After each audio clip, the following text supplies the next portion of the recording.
రవీంద్రారెడ్డి ఎవరైతే వైసీపీ అనుకూల social activist ఎవరైతే ఉన్నారో తన అరెస్టు సందర్భంలో జరిగినటువంటి వ్యవహారం ఇప్పుడు కొత్త వివాదానికి కారణమైంది.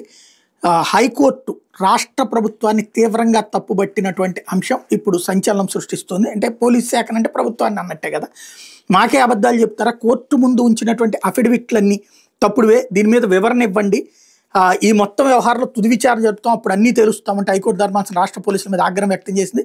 Social media activist Varra Ravindra Reddy అక్రమ నిర్బంధం మీద వ్యాజ్యం దాఖలే 5 నెలలు అవుతుందని, అందువల్ల తుది విచారణ జరుపుతామని పేర్కొంది. రవీంద్రారెడ్డిని గత ఏడాది నవంబర్ 8వ తేదీన పోలీసులు అదుపులో తీసుకున్నట్టు సీసీటీవీ ఫుటేజ్లో స్పష్టంగా కనిపించడంతో పోలీసులు తీరు మీద హైకోర్టు విస్మయం వ్యక్తం చేసింది. ఈ విషయంలో కోర్టుకు పోలీసులు తప్పుడు అఫిడవిట్లు సమర్పించారని హైకోర్టు స్పష్టం చేసింది. తదుపరి విచారణ జూన్ 17కి వాయిదా వేసింది. ఈలోపు పోలీసులు ఏమైనా చేయొచ్చునంటూ సీసీటీవీ ఫుటేజ్ తాలూకు హార్డ్ డిస్క్ సీల్డ్ కవర్లో భద్రపరచాలని రిజిస్టర్డ్ జ్యుడిషియల్ హైకోర్టు ఆదేశించింది. తదుపరి విచారణ సమయంలో దాన్ని తాము ముందుంచాలని సూచించింది. ఈ మేరకు న్యాయమూర్తులు జస్టిస్ రావు రఘునందనరావు, డాక్టర్ జస్టిస్ కుంభవ జడల మన్మధరావులతో కూడిన ధర్మాసనం సోమవారం ఉత్తర్వులు జారీ చేసింది. వర్రా రవీంద్రారెడ్డి అక్రమ నిర్బంధంపై ఆయన భార్య కళ్యాణి గతంలో హైకోర్టులో హెబియస్ కార్పస్ పిటిషన్ దాఖలు చేయడం, తన భర్తను పోలీసులు నవంబర్ 8వ తేదీనే అదుపులోకి తీసుకుని 2 రోజుల తర్వాత అరెస్ట్ చూపారని హైకోర్టుకు నివేదించారు. పుల్లూరు టోల్ ప్లాజా వద్ద సీసీటీవీ ఫుటేజ్ను భద్రపరిచేలా ఆదేశాలు ఇవ్వాలని కోరారు. వ్యాజ్యం మీద విచారణ జరిపిన జస్టిస్ రఘునందనరావు ధర్మాసనం పుల్లూరు టోల్ ప్లాజా వద్ద దగ్గర ఉన్న సీసీటీవీ ఫుటేజ్ని తమ ముందుంచాలని జాతీయ రహదారుల సంస్థను ఆదేశించింది.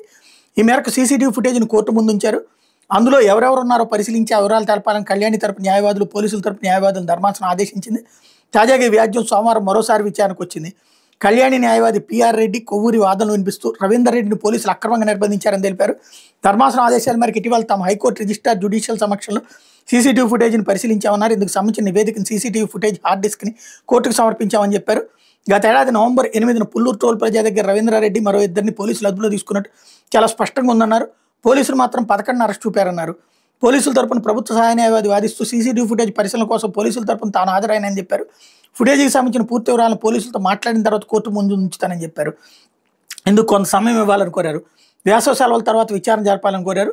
ఇంతకాలం వర్రా రవీంద్రారెడ్డి అక్రమంగా అరెస్ట్ చేయలేదంటూ బుకాయిస్తూ వచ్చిన పోలీసులు ఇప్పుడు హైకోర్టుకి అడ్డంగా దొరికిపోయారంటూ సాక్షి హైలైట్ చేసుకొచ్చి సీసీ కెమెరాల సాక్షిగా హైకోర్టుకి చిక్కారు. కర్నూలు పుల్లూరు టోల్ ప్లాజా దగ్గర వర్రా రవీంద్రారెడ్డి గత ఏడాది నవంబర్ 8న అదుపులో తీసుకుని 10ని మాత్రమే అదుపులో తీసుకున్నామంటే ఇన్ని రోజులు హైకోర్టు నమ్మిస్తూ వచ్చిన పోలీసులు అబద్ధం చెప్పినట్టు తెలిపోయింది అన్నటువంటి దాన్ని ఇక్కడ ఈ సందర్భంగా ప్రస్తావించుకొచ్చింది.